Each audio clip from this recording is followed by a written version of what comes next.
ويقولون متى هذا الوعد إن كنتم صادقين ما ينظرون إلا صيحة واحدة تأخذهم وهم يخصمون فلا يستطيعون توصية ولا إلى أهلهم يرجعون ونفخ في الصور فإذا هم من الأجداث إلى ربهم ينسلون قالوا يا ويلنا من بعثنا من مرقدنا هذا ما وعد الرحمن وصدق المرسلون إن كانت إلا صيحة واحدة فإذا هم جميع لدينا محضرون إن كانت إلا صيحة واحدة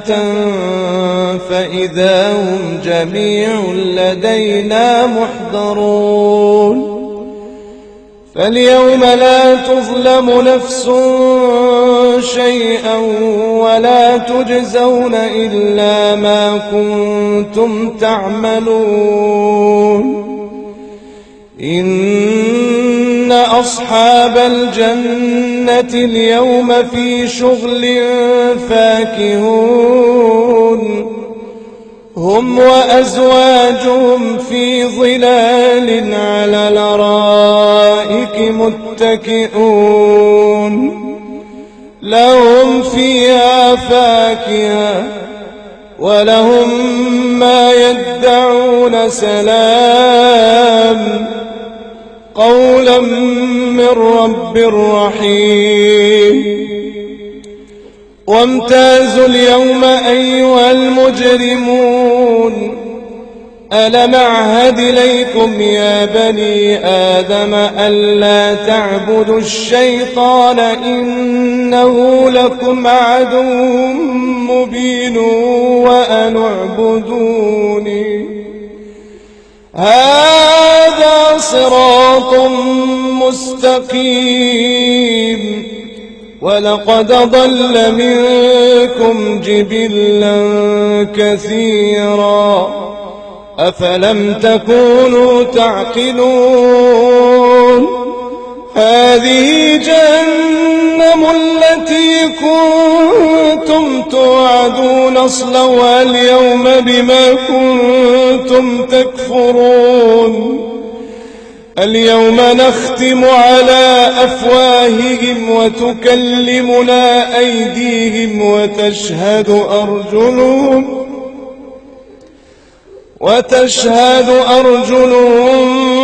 بما كانوا يكسبون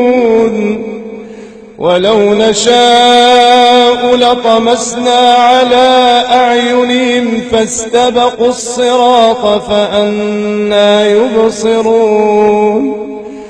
ولو نشاء لمسخناهم على مكانتهم فما استطاعوا مضيا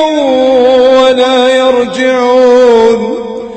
ومن نعمره ننكسه في الخلق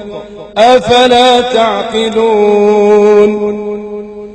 وما علمناه الشعر وما ينبغي له إن هو إلا ذكر وقرآن مبين لتنذر من كان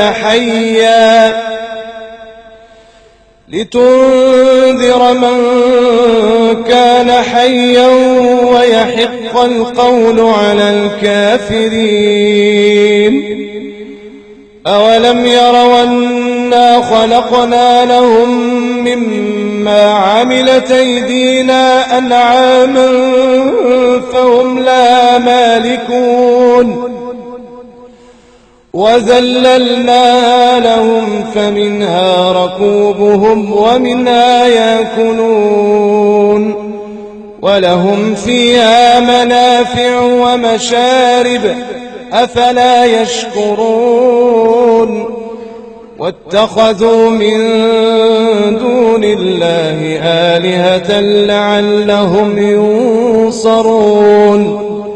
لا يستطيعون نصرهم وهم لهم جند محضرون